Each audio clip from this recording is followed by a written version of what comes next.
Welcome back, everyone.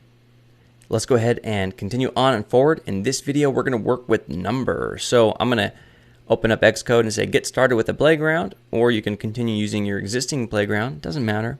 I'm going to click next on the blank template and store this on my desktop, and I'm just going to call it numbers. I'm going to expand my playground here. And in case you were wondering, a playground is really just a place to write Swift code or iOS code and test it and play with it. And it's a great place for learning. It compiles the code for you. So this is why we're using it. It's built in a lot of reasons or a lot of cases for education just like this. So super useful tool here. And all the code you write here will compile exactly the same as you would if you're actually building an iPhone app. So let's just dive into numbers here. I'm going to get rid of this string because a string is not a number. So we're just going to have fun and go along here. Say var age equals 15. This is actually called an integer. We're using type inference, and it's going to set it as an integer, okay, which is basically a whole number, or rather a number that doesn't have any fractional parts, is what I mean to say.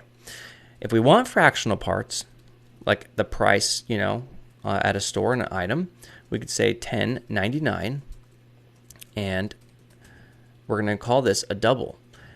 Now, if you've been wondering how I'm able to write words after these variables, it's because I'm creating something called comments. And comments are not read by the compiler. They're stripped out. And you make your comments using the double slash. Or you can also make comments by using the asterisk, like so. Hello, this is a comment. And then you can actually comment multiple lines of code. This is a multi-line comment, and this is a single-line comment. And it will not be read by the compiler. So anyway, we've got a price here for $10.99. And there, you can notice that there's a decimal on here. And you could also use something called a float. So we could say var a price of type float equals $10.99. And really, they'll operate the same, but a double has more precision, which basically means more digits, okay? And it's the default type in Swift. It does hold more data, and so if you're extra conscious about holding less bits and bytes, you can use a float. But the double is the default type, and it makes sense to work with double because most of the operations you'll be working with are going to be using doubles, okay? And you don't want to have to be casting or converting types, which we'll talk about later.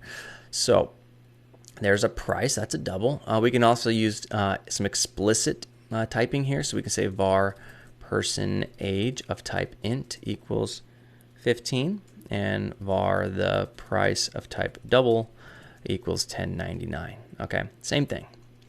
So let's play with these numbers here.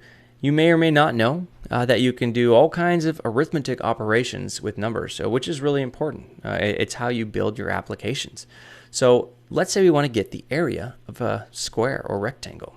So we're going to say var length equals 10, var width equals 5, and we'll say let for a constant because we don't want to change the area. We say area equals length times width, which is how you get the area of a rectangle. And this is multiplication. Pretty cool.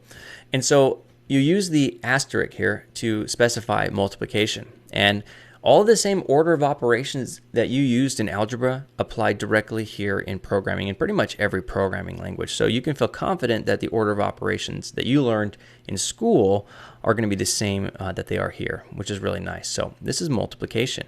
So if we were to print the area, we should see the proper value of 50. Boom. Pretty cool. So we can do arithmetic.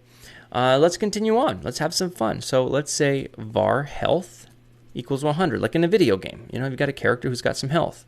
Var poison damage. Maybe someone attacked you with poison damage, or you drank it because you're weird like that. And now all of a sudden, you're going to lose some points. So we can say health equals health minus poison damage. And let's print the health now. 85. So we can also do subtraction.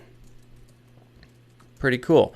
So what we're doing here is we're saying let's take health and subtract the poison damage, so 100 minus 15, and then store that result back into the health variable. We didn't need to create a new variable because we wanted to subtract from this variable, which is pretty cool.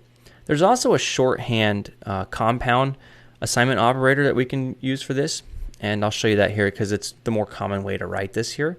So we would actually say health minus equals poison damage.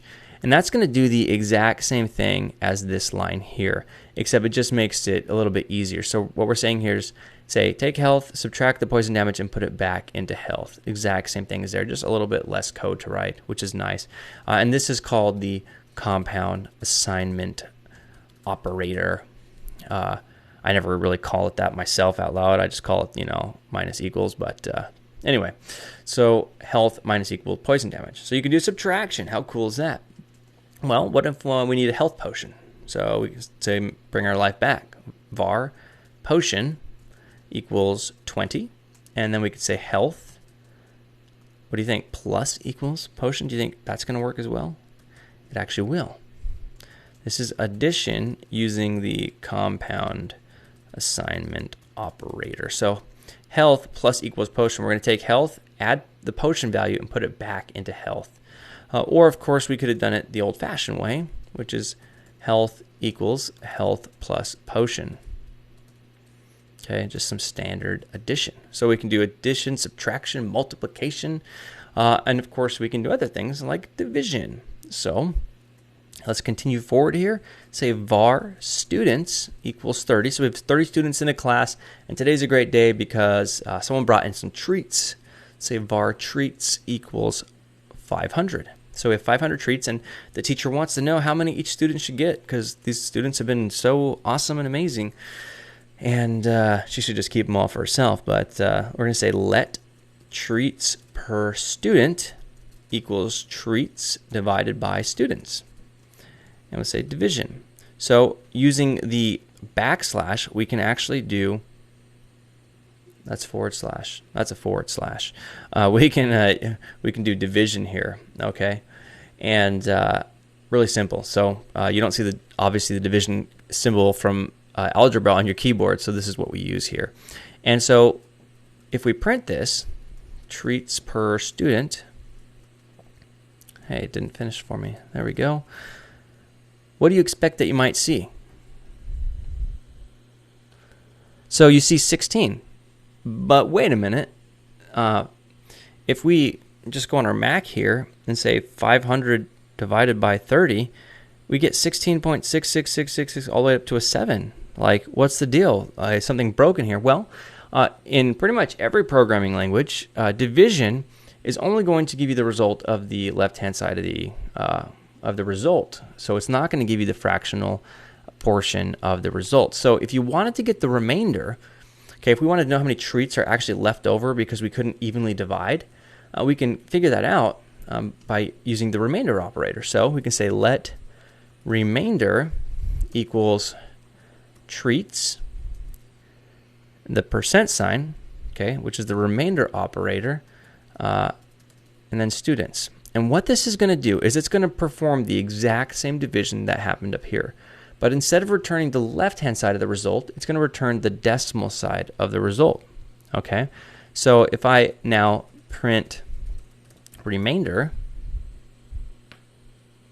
we get 20. So unfortunately, we're not able to evenly divide, and so there's 20 treats and 30 students, and so these would have to be chopped up in order to be distributed equally to the students, or the teacher could take them. But that is how you can get the left-hand and right-hand side of division in Swift or other languages. Also, one thing to note is in Swift we call this the remainder operator. In other languages, this is called the modulo operator, but you'll hear Swift developers calling it modulo all the time. But they officially call it the remainder operator. Okay, pretty cool. So that's really the basics of arithmetic in Swift or any programming language, really. This is all the exact same. And just for fun, let's just make it a little more complex. What if we wanted to get the area of a triangle? Ooh, things are getting a little bit intense here. So let's say var t length, okay, of type double equals 10. Say var t width, and I'm saying t for triangle. Double equals 5, okay? And we know that the Pythagorean theorem is how we're going to figure out the length or the missing hypotenuse of our triangle. And of course that is a squared plus b squared equals c squared. Now, of course, I'm just writing some pseudocode here. This isn't going to compile here, but that's the algorithm, right? The way we figure it out. So let's actually run the math here. We've got some built-in commands which will make it really nice for us.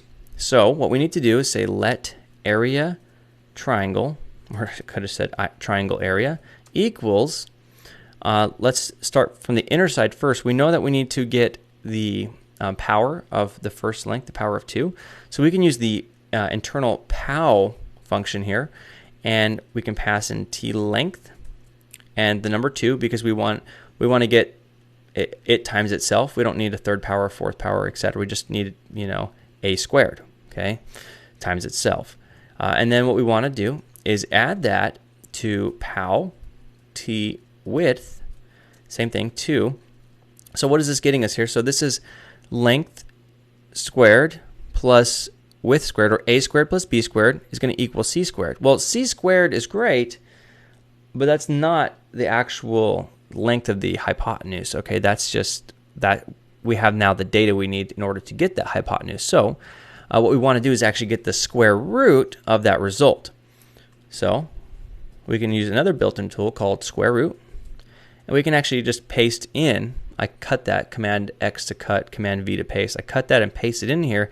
So we're getting a squared plus b squared, which is giving us c squared, and we're getting the square root of the c squared, which is going to be that hypotenuse. And now if we actually go ahead and, let's say, print area of the triangle, it should give us the appropriate answer, which is 11.18, which is correct. I double-checked this online just to make sure I wasn't, teaching you garbage geometry. So pretty cool stuff here. There's one more thing I want to show you, that types really aren't interchangeable in the sense of doing direct mathematical operations. So for instance, let's say that I have, we're going shopping. So let's say quantity. I'm buying 5 of this product, okay? And we're going to say product price equals, say, $10.99. So in this case here, we have an integer. And just to make it completely clear, just call this an int, like so. And over here, we'll call this a double. So we've got an int, which is quantity, which makes sense. You're not going to have a quantity of 5.6 or 5.1. You're going to have those whole numbers there. And then product price, though, we've got some change we got to deal with here.